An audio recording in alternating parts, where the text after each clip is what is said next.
again, and you're very welcome to another Louth County Matters, coming to you from the stunning Bellingham Castle right here in Castle Bellingham. Coming up in this week's show, we check out how the restoration of the Boyne Canal is progressing and how volunteers are working so hard to bring this fantastic waterway back to life. We visit Mary Cowan in Bridge Street Studios to find out more about her passion for ceramics. In part 2, we drop into Changing Times in RD and chat to Josephine Hamilton about why antiques are so popular.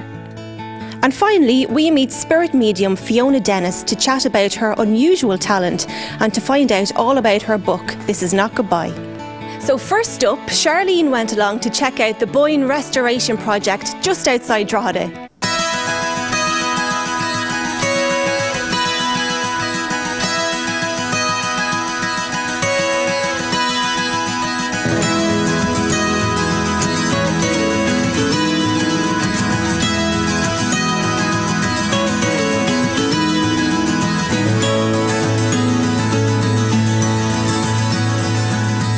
Now this project, the restoration of the Boyne navigation, started more than 15 years ago, and we started down at what is known as the Sea Lock, which is the beginning of the canal sections. The Sea Lock was originally built in the 1700s and was used for quite a long period at that stage, but fell into total disuse in the early 1900s. And that disuse meant that it collapsed completely. And when we started restoring, we had to restore the whole thing, new gates, rebuild the lock and so on. But now we've finished that completely, and that lock is now operational. Well, that was stage one. What came next, Miles? Well, the next thing then was the restoration of what is known as the turf lock here beside us. And this is the other end of the Old Bridge section of the navigation. The Boyne navigation is not really a canal like the Royal Canal or the Grand Canal. It's a series of canal sections linked to river sections. And the section that we're working on particularly at the moment is the Old Bridge section. Now we're working on the restoration of the lock here, the turf lock.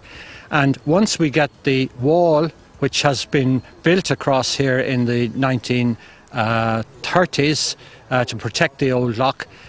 Once we get rid of that and install proper lock gates, we'll be able to get boats from the Old Bridge section of the canal out onto the river and on up to the next section, which starts up at Stilleen. The Stilleen section of the canal then goes from Stilleen all the way up past the New Grange Heritage Centre, and on up through Slane, and eventually the whole navigation ends up at Navan. So Miles, what you're telling me is it starts in Drogheda in County Louth and finishes in Navan in County Meath. And could you tell me, this is going to be a working canal? That's right. It actually starts in Drogheda, where the ships used to come in from England with cargo and so on, and the cargo was transferred in Drogheda onto canal boats, and the canal boats came up the canal and shipped that cargo up to Slane, Navan and so on. Now, we won't be having commercial traffic on this anymore, because the commercial traffic has disappeared completely. But what will be on it is pleasure craft. And the Royal Canal and the Grand Canal have been reborn on the basis of pleasure craft. And this is what we're looking for, that this canal would be used for pleasure craft all the way from Drogheda up to Navan eventually.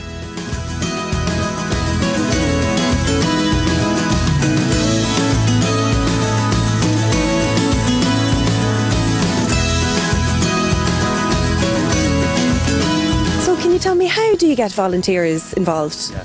Well, it's word of mouth, friends and staying at the friends. And actually, when we're at the Sea Lock, quite a few people walk by. And as you know, we've the new walk was opened there last summer, and a fantastic amount of people are running up along there, walking and running.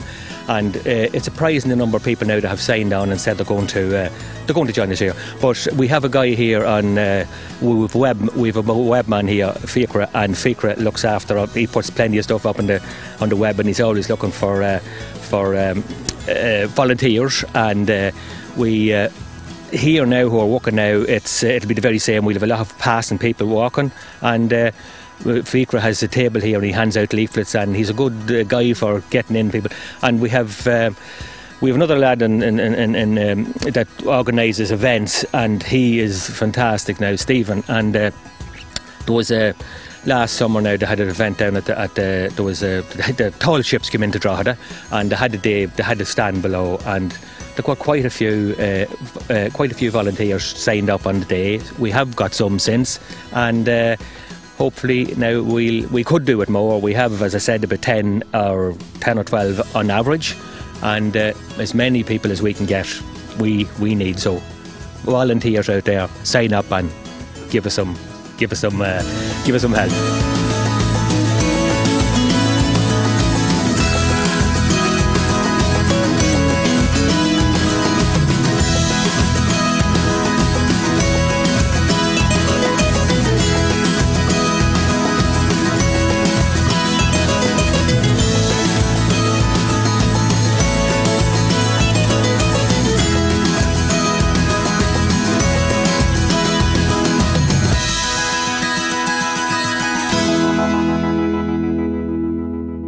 A lot of hard work being done there, and if you'd like to get involved, you can check out their website, boyne.iwai.ie.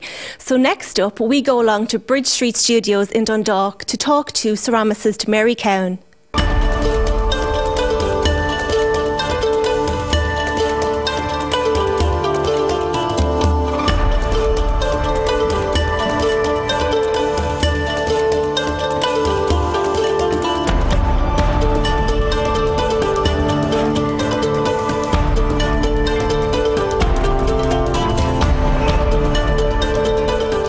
Mary, we're here in your workspace at Bridge Street Studios today.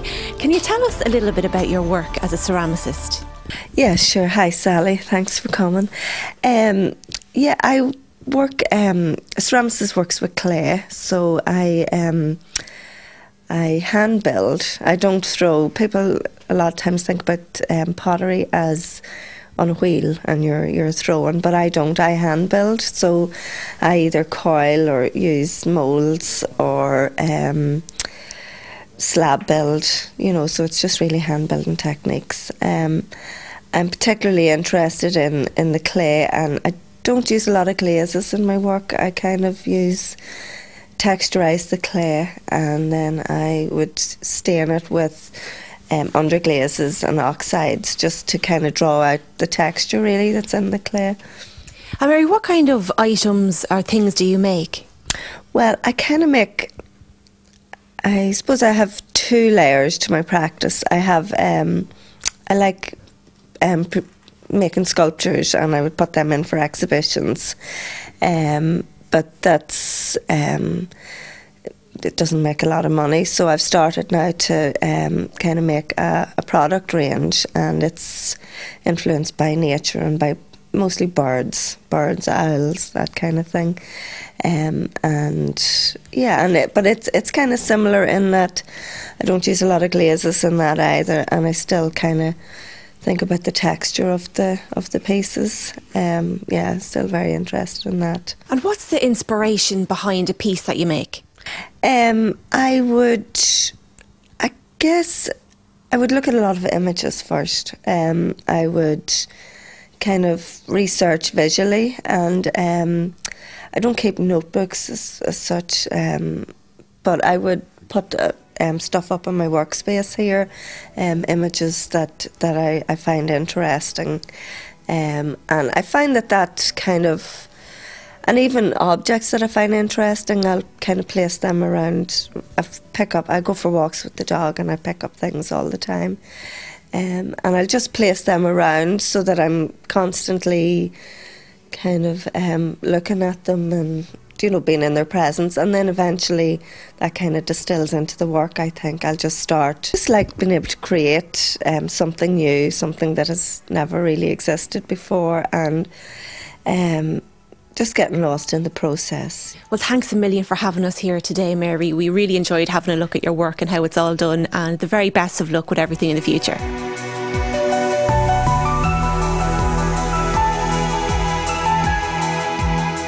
So, Senator, it's great to see you here in Bridge Street Studios today. What do you make of the studios here? I think this is an absolutely fabulous space. I met the girls, I met Orla and Sarah at the showcase exhibition earlier in the RDS, was bowled over by their work and was delighted to take up the invitation to come down and visit here this morning. I think it's absolutely amazing to see the work that is being carried out, the close family knit contact that's going on down here, and the excellent work that's going on. I must say it's brilliant also to see our Irish TV here as well this morning, and I think it just goes to show the power of the media, because when I came in here this morning actually and spoke with one of the girls, Orla, mentioned that her brother had watched the feature on her just last week over in Canada. So I think it's brilliant to see that County Louth has been displayed proudly all throughout the world.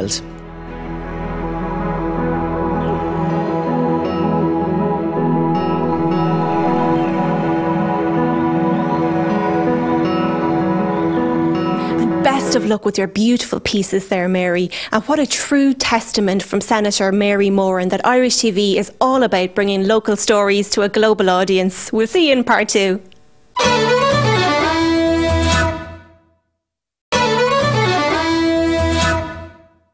You're very welcome back. Now let's head straight to RD to check out some fine antiques.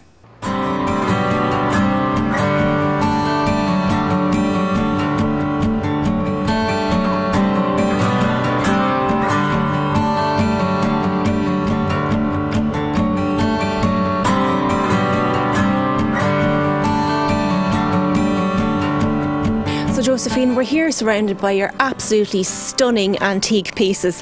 Can you tell us a little bit about the shop here in RD? Well, we're just on the outskirts of RD in County Louth. It's a grand relocation, loads of parking. We've been here for about the last 3 years or so. Mostly antiques, a bit of bric-a-brac, a bit of second-hand, anything really. Sort of cover everybody's taste, if we can. And how did the interest start for you with antiques? Well, I was kind of brought up with it. My mother, she has an antique shop in Carrickmacross, Farney Antiques. Now, it's a much larger shop than this, but I've always had an interest in antiques. And I like a bargain. Nothing better than a bargain. And I see from looking around myself here that your prices are not just reasonable, but they're really, really low. I mean, are you making a few quid out of it at all? Oh, look, it's not all about money, it's making friends. No, we try and get the stuff as cheap as possible, and then we just pass it on. We work in small profit, quick turnover. That way everybody's happy. I have a few pound in my pocket and the customer's going out the door happy. Happy out for everyone. Oh yeah. As I said, stress-free environment. Vintage and antiques are really, really popular lately. Do you find people come in and there's even a bit of nostalgia involved with them wanting to get something that they remember from their own childhood maybe? Oh yeah, it's become very popular. Even second-hand furniture. People are looking for quality furniture now. They don't want flat pack. It's too hard to put together. This stuff has proved that it can withstand hardship and everything. It's been around for maybe 50, 200 years. It's still in one piece. It's not breaking. Some of the stuff, like the likes of this here, that was a brown cabinet before, now it's a white one. Someone painted it. Things like that. Brightens up a home. So would you say there's definitely more quality in things that were produced years ago rather than the convenient way we shop now?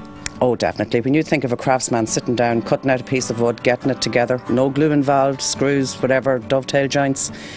Next thing you go into another shop, you buy a chair and it falls apart in 2 weeks. So these other chairs now, you could have them for life. And Josephine, what would you say to anyone who was maybe not too familiar with antique shopping? What would you say if maybe somebody coming in for the first time? Well, if they have any sort of an idea on what they'd like, fair enough. Ask the person who's there. Ask how old it is. Examine it well. Make sure there's no faults in it. Majority of antique shops will tell people if there's a crack in something or a break in something. What would you say that's popular at the minute? Like when people come in, what are they looking for? What's your best sellers? A lot of tea sets. The more dainty, the better. Royal Albert Country Rose would be a good seller because people can come in and buy a cup saucer and side plate, €15. They can buy a whole lot, they can build it up week by week. It's not something that they have to go out and buy the whole lot at the one time. Masonware. It's a lovely design and a lovely pattern, very cheerful. A lot of people collect that.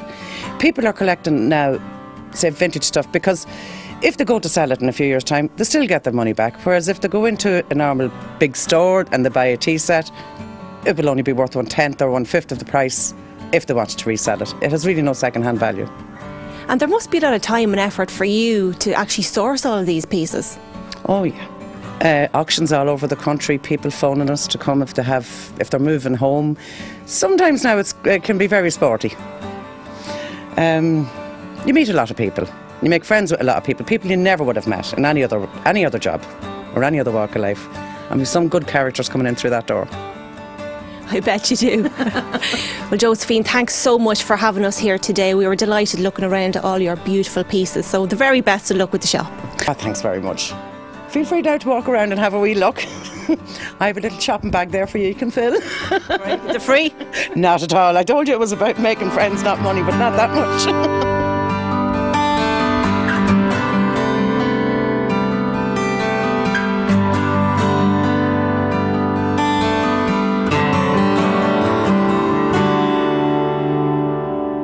Great crack there in Changing Times with Josephine Hamilton, and if you're ever in the RD area, make sure to drop in. So finally, I went along to meet spirit medium Fiona Dennis to learn all about her work as a medium and about her new book, This Is Not Goodbye. We got a little bit more than we bargained for with this one.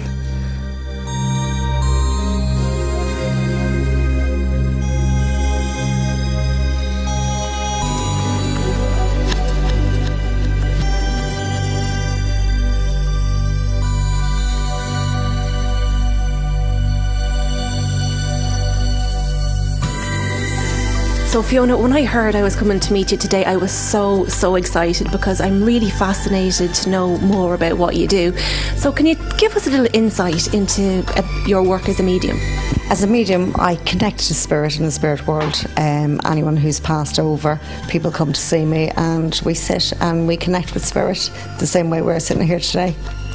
So that's basically what I do. I connect with dead people, as people will say, dead people, but I don't call them dead. So when someone comes in to see you, what way does it work? I mean, how do you contact somebody? Well, how I would start would be I'd make them nice and relaxed, let them sit down, have a chat. If they want to talk about something, that's fair enough. If they want to just kind of get their bear, so to speak. A lot of people that come are very nervous, just like you, as you said. I don't know what to expect, you know. So, I mean, it's really fascinating to know that you can actually contact and connect with people that have passed. So, I mean, do you see them? Do you hear them? How does it happen? Yeah, they do show themselves and they make themselves known as well, because they mess with the light bulbs, they blow out candles, they move things. People get a little bit panicky sometimes, but it's fine because that energy is high, and the higher the energy, the more that the person's going to get. So it's great. And when did you discover that you had this power, or how would you describe it? Well, I don't think I'd call it a power. It's everything that I do consists of healing, and that's the top and the bottom of it. I wouldn't say it's a power. I feel everybody has a sixth sense. They have to. It's just about connecting with it. For me, it was like I had no choice but to work with it, because they were very strong. It was like they were coming in and that was it. They weren't going to do anything else, and that was it. I just said, eventually I said okay, and then I ended up now writing for them. So I'm an author for the spirit world as well. So it's very strange sometimes, and sometimes I kind of sit back and go, whoa. So tell us more about the book. The book is called This Is Not Goodbye, Anna's story. Every part of the book is Anna. None of the book is me. I wrote the acknowledgement and that was it. Anna connected with me about 5 years ago through meditation, and we started to do automatic writing, which is me giving spirit the permission to use my fingers, either to write or to type. And she had come through and asked me would I write, and I said I've no problem writing, but I can't type. But she insisted I want the fingers, and I, like most people, one finger typer. And I thought, this is going to be a long story or whatever. I never thought it was going to be a book at all. So we sat, and we didn't sit at any particular time. It was when she felt like it, not me. So I would get woke up at 1 in the morning, and I would sit up in bed, open up the laptop, and I could be typing till 5. And then I'd close it down, go asleep, get up, as I'm a mum as well. I get up, school runs, lunches. So it went on like that for a little while, and then they'd leave me alone for a little while. It's like they give me a bit of a break. And then I totally stepped away from it for a year. I said, I'm not doing it. And did you tell her that? Yes, I did, because as I said, when spirit connect with me, they tend to put onto me physically how they passed over. So I, at that time, was experiencing Anna's emotions. And some of them were absolutely horrendous. She was, from a young girl, she was dumped on the doorstep of an orphanage, and she had not got a nice life. And she watched as her family was pawned out, so to speak, and sent to live in different places and different things, and she was brought up by the nuns. And why do you think she came to you? You know, with what I work at, and I will have a huge amount of interest in what I do. I love what I do. I am one of those lucky people that can wake up in the morning and say, I love what I do. Because I get to meet so many different people, but I get to watch healing happen in people's lives every day, and including in my own, because I'm still a human being. I still fall over and make mistakes and stuff like that, but it's an amazing thing to be able to do. How does it feel to connect with these spirits? And I'm going blank here. What is going on? You've 2 people behind you, Pat. Sorry. Oh my God. Sorry. Can I do this? Mm-hmm. Is this okay? Yeah. This is what happens in a normal, everyday situation where you could be having a conversation with someone and they will completely, with me, distract me. And I will not remember what I'm after been talking about, like a strange person. Yeah. Because all of a sudden you have this other energy going, I'm here. And you have 2 energies, 3 energies there behind you at the moment. 3. And I need to acknowledge, here we go. As soon as I start clearing my throat, away they go. Are you okay with this, Sally? Yeah, I know absolutely. You've been thrown in here, and it's like, oh God, where am I? No, I'm fine. I just want to connect here with, there's a male energy here that I need to acknowledge. Okay, he's very adamant that he wants you to know, to tell your female side. So things got a little bit strange there, but we'll save that story for another day. One thing's for sure, we'll be seeing a lot more of Fiona Dennis in the future. So that's it for this week. If you'd like any more information, you can log on to our website, irishtv.ie, or if you have a story you'd like to share with us, you can email loud@irishtv.ie, or of course you can find us on Facebook or Twitter. Join us at the same time next week for more stories from all over the county of Louth. So until then, take care.